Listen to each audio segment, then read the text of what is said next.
Salut les petits princes et les petites princesses, j'espère que vous allez bien. Bienvenue dans cette nouvelle vidéo pour continuer notre série sur l'armure du chrétien. Dans la dernière vidéo, on avait parlé de la ceinture. Si tu n'as pas encore vu cette vidéo sur la ceinture, je t'invite à faire pause et aller regarder la vidéo avant de regarder celle-ci. J'espère que tu es prêt en tout cas, que tu as tout ce qu'il te faut sur toi. J'espère que tu as ton petit carnet avec un petit stylo pour écrire ce qui te semblera important. Et bien sûr, j'espère que tu as avec toi ta chère Bible, parce qu'on va en avoir besoin bien sûr. Si tu te rappelles bien, la dernière fois on avait utilisé un verset qui sera notre verset clé pour toute cette série sur l'armure du chrétien. Il s'agit de Éphésiens 6 au verset 14. J'espère que tu t'en souviens. Eh bien, je t'invite à prendre ta Bible, on va continuer la lecture. Alors, Éphésiens 6 au verset 14. La dernière fois on avait lu « Tenez-vous donc prêts, ayez la vérité comme ceinture autour de la taille ». C'était le verset qu'on avait lu la dernière fois. Aujourd'hui, je te dis, portez la droiture comme cuirasse. Portez la droiture comme cuirasse. On s'arrête là. Ah, la cuirasse.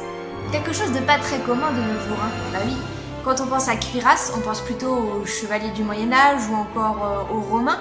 Mais en tout cas, on pense à un soldat. Donc, ça fait partie de l'armure. Alors, ce que je te propose, c'est qu'on aille voir cette cuirasse d'un peu plus près. Une cuirasse est avant tout une coque très solide. Elle permettait aux soldats ou aux chevaliers qui en portaient une de se protéger une bonne partie du corps, notamment le torse, le ventre, mais aussi le dos, bien sûr, on n'oublie pas le dos. C'était une coque très solide, donc c'était vraiment quelque chose d'indispensable pour les chevaliers. Qu'est-ce qu'elle fait là? Quelqu'un peut lui dire d'arrêter? Stop! Ça suffit! Stop! Oui, on arrête là. Allez, zou! Zou! On va aller au trait. Dans certaines autres versions de la Bible, à la place du mot droiture, on a le mot justice. Et ça donne du coup porter la justice comme cuirasse. Ah, droiture, justice, il y a comme qui dirait anguille sous roche.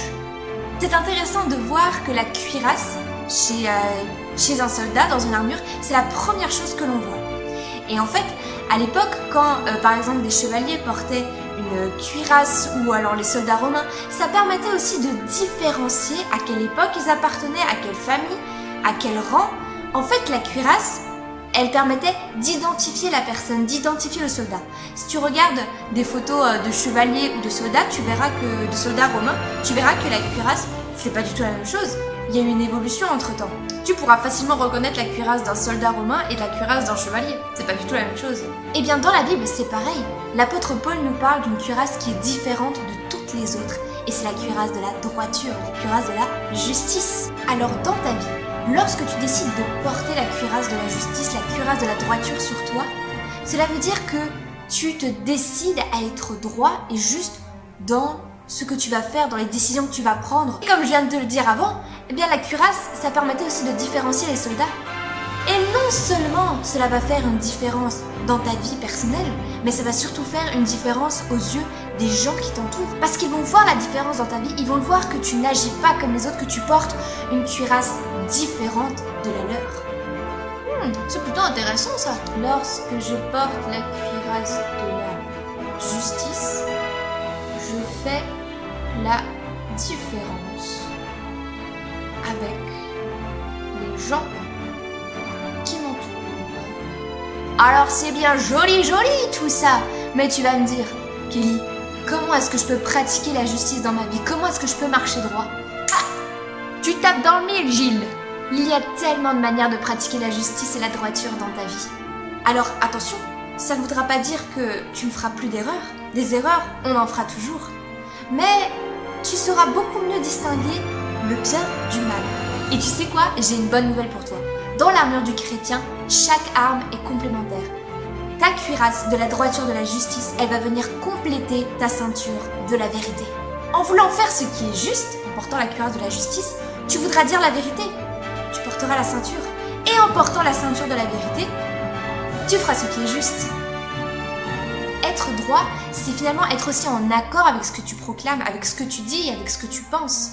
Si tu dis que tu aimes Jésus, tu vas vouloir faire tout pour aimer Jésus. Tu vas faire des choses qui lui plaisent, tu vas pas lui faire des choses qui ne lui plaisent pas.